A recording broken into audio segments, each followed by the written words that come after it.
Hello, my name is Garrett, and I'm trying to beat Pathfinder, Kingmaker, on Ironman difficulty, on normal setting. Not normal weak, not normal tough, normal level playing field. I just found Tartuccio and his gang. He's acting like a buffoon himself. Why hurry? The same end awaits us all. Harrim provides words of wisdom. Hold your tongue, gnome. I can hardly tell your twaddle from the buzzing of a fly. Jathal provides acid. Quickly now, if we don't find that artifact soon, someone else might seize it. Someone who's standing over there watching you right now, you fools!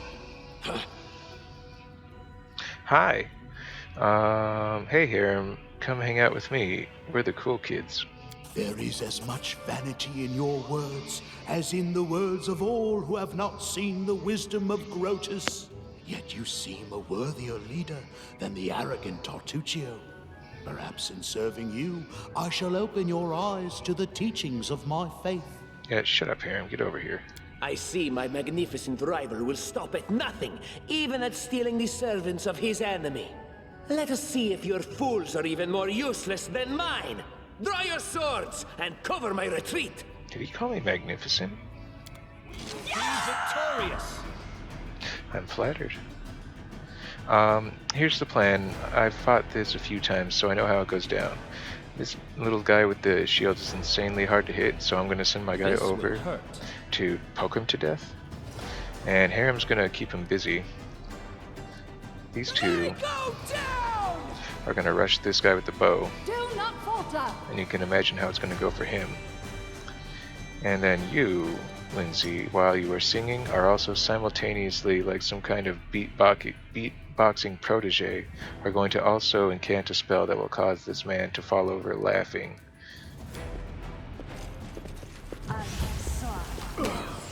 He sees right away what the problem is, and he's trying to resolve it. He's probably going to be successful too.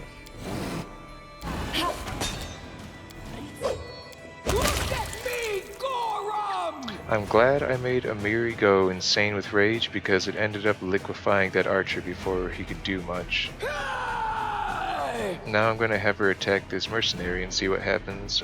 Lindsay, in the meantime, is going to shoot this guy before he can do too much more. I might even have her flare him. It seems like a dumb move, but I imagine he's got a low fortitude. And anything that'll make him stare blankly for even 1 second will, oh no! He's been standing around like a doofus. You're supposed to be poking him. Poke him, poke him, poke him, poke him, poke him, poke him. Okay, it might be time. I think there's time. I'm level 2 now. My spells actually can last a little while. Bring it! I don't mind if he enlarges him. He'll hit harder, but he'll be less likely to hit, kind of. Most of all, he'll be easier to hit, and he's already half dead now. So, keep trying to flare him as he walks around, making his other teammates easier to hit. And then shoot him. You just left him alone with him? Harrim. This is scary. Why am I critical miss? This won't kill me! That's a good start. This guy's been stunned briefly. I would like it if you guys took the time to run him down and butcher him where he stands. Just keep him busy. I'm happy to say that I've successfully jabbed him for 7 damage. That was a good poke there, buddy. And you managed to poke him another time, and he didn't get hit in exchange. He rolled an 11. He needs to roll like a, he gets a +5 modifier, so he needs to roll a 15 or better. And 15 divided by 20 is probably like, I don't know, like 0.75. And so he's got like a 75% chance to hit me, to miss me. Oh my god, I can't do it right now. I can't turn dice odds into like stats. Anyway, he's got a good attack, but he has to hit 20. I've got a good attack, and I only have to hit 10, I think. Here, I'll show you, because I'm poking him and he's trying to slash me. Good gravy. I'm sorry, guys. I'm really revealing my limits. There, 11 instead of like 20. There you go. That's what happens when a well-defended fighter goes toe-to-toe with a well-defended mage who's got touchy fingers. They just took care of that wizard. Calm down. I just took a huge slash. But I took the guy out myself, and his body exploded into some kind of horrifying Jack Skellington aberration. This is actually also unsurprising. For some reason, this particular halfling is actually just like a thin human model with like his limbs compressed down, including his neck, as you can see from like his bizarrely elongated limbs. And for some reason, as soon as he goes like ragdoll limp in death, his limbs just kind of explode out from him, like he's been holding it in the whole time or something and didn't want people to know he was a freak. So that's a bug. It's hilarious. Take his stuff, I guess. I'll take his nuts, as in the legumes I found on him. Harrim is now on our team, and so he just reached level 2 with the rest of us. Magic longsword, that's going to probably go to Valerie, because while the bastard sword is her thing, if she ever meets a ghost and needs to slash it, the magic longsword will let her do that. The masterwork bastard sword, despite its quality, will not. What a find. You are in a tomb of a long dead civilization. You need to get on the level. A bit more Harrison Ford, a bit less like as it should be. Kid show. This is why I chose it. Hey, there's a thing on that thing. Let's take it. All according to plan. Who will spot the next thing? Let's level him up really quick. Oh, Harrim. This is usually insane. He's insanely depressive.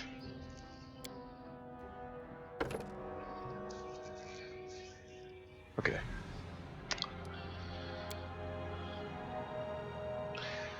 Yeah, perception, religion, and now I'll give him like... Oh, it tells you who's already got it, so it's like Amiri. He could use some overlap with her, I think. And then persuasion. Everyone's good at it. I think I'll give him some rhetoric too, so he can really start converting people to Grotus. I feel like it's really important to him.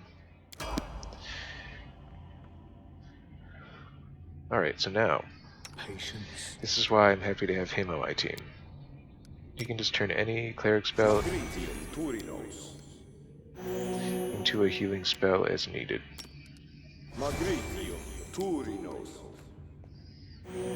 So our first aid kit just became a triage station, especially when you employ this. This heals and this repels undead.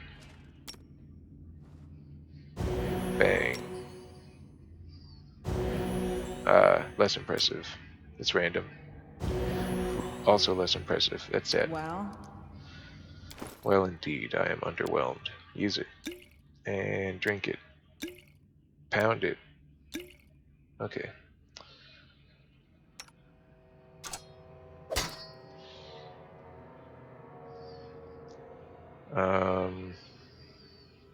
These are like the Coca-Cola of the fantasy world, so I'm not afraid of, you know, letting Amiri pound like 6 in a row because she's got a paper cut. Get a little closer. A little closer. There it is. Amiri saw it first. Anything is possible. Lindsay, you're the only one I want to do this. The end draws near. But I'm going to use another one of Harrim's amazing abilities to make you briefly better at trap disarmament. Adventures call to them.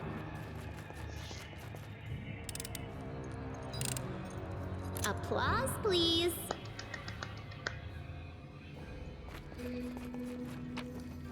Yay. Anything else? 4 strange creatures. Like I said, vaguely Aztec in my book. Let's do some archaeology. There's a lot of things around here. Like a rib cage. We already looted it. It was yellow. Okay, let's look at this artifact here. The image carved in the stone has almost completely worn away over the ages. One can still distinguish a sickle, a sword, and a skull with a single eye socket covered with a coin. So like, oh, and look at this giant tomb. So Cyclopean burial tomb. So I think they had an Aztec-ish looking kingdom, and it must have been quite sophisticated for them to have this kind of time on their hands. Judging by the outline, this bas relief once depicted the sun and moon. Now it's almost completely eroded. So they worship sun and moon god. Yep. Cyclops. And faded image of the sun. Grinning jackal skull has been scratched on top of the image. Grinning jackal. I know who that is. Yes, we're going to consult the encyclopedia. I think I can get it on the first try.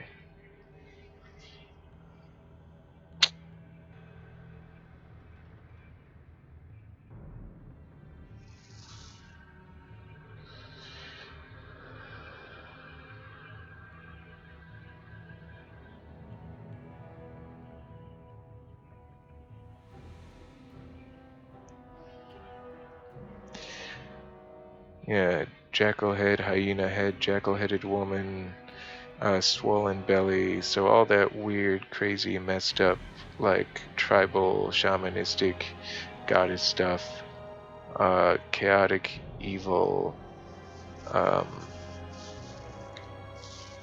oh, typo, hey devs. So, Lamashtu, a cleric of Lamashtu has come through and perhaps desecrated this place once dedicated to gods of sun and moon, whom I don't think we even know anymore. I don't know if a god being forgotten leads to its death, or if there's something more to it. But I think that's how it was in Baldur's Gate 2. Let's prepare these people for the map once more, rather than getting ourselves taken off guard. She has such terrible armor so that to the point that even though he has less health, he's less likely to be hit. In due time. So have these two frontline, and even better, lopsided pyramid is fine by me. I might even switch it. No, have Lindsay guarded on both sides, so it's harder to ambush her. She hangs back and shoots. What choice? Crossbow, I know what to do. crossbow, sword, One shouldn't mace, or brag about a flail. big sword if they Bastard can't sword. carry one. I can't save the game. I'm on Ironman mode. This is normally where I save because guess what?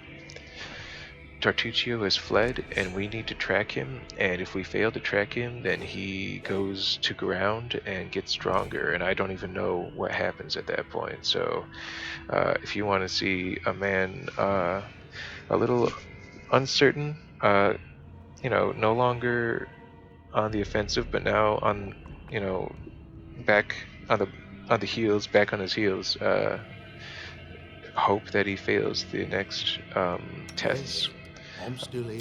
I might even cheat a little bit and see if I can carry divine guidance with me through these tasks of like tracking and like mountaineering and stuff. This guy is good at fleeing, so we have to hope we're good at chasing. You want to rob anything else? No, leave him to rot.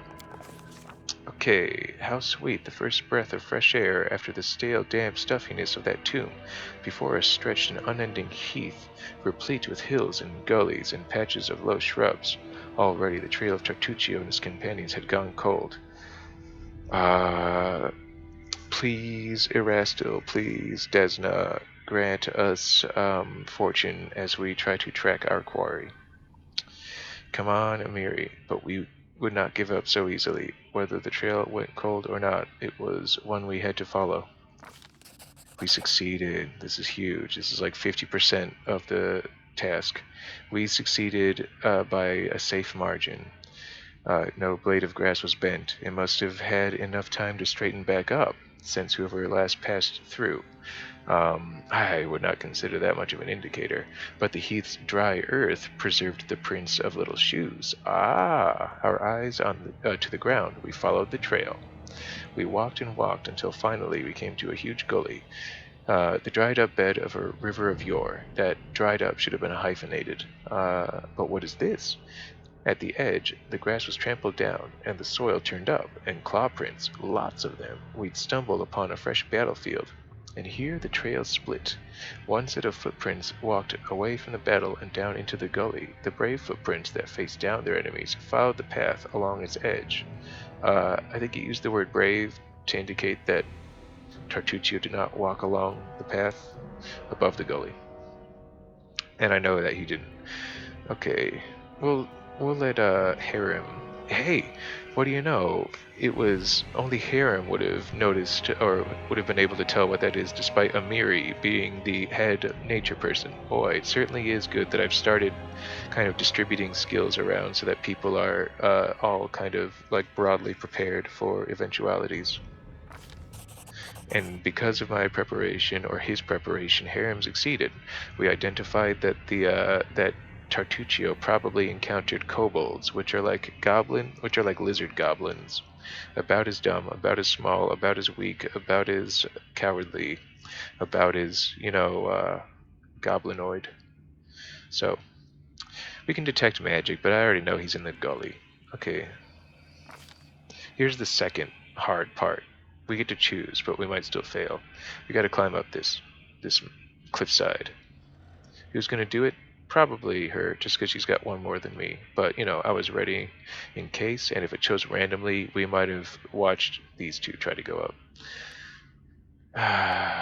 Shellen, preserve you. Please help us catch Tartuccio. She succeeded. She succeeded by a safe margin. Thank goodness. After tugging on the root, Lindsay scaled the cliffside and helped us up. Here, I'll read a little bit more.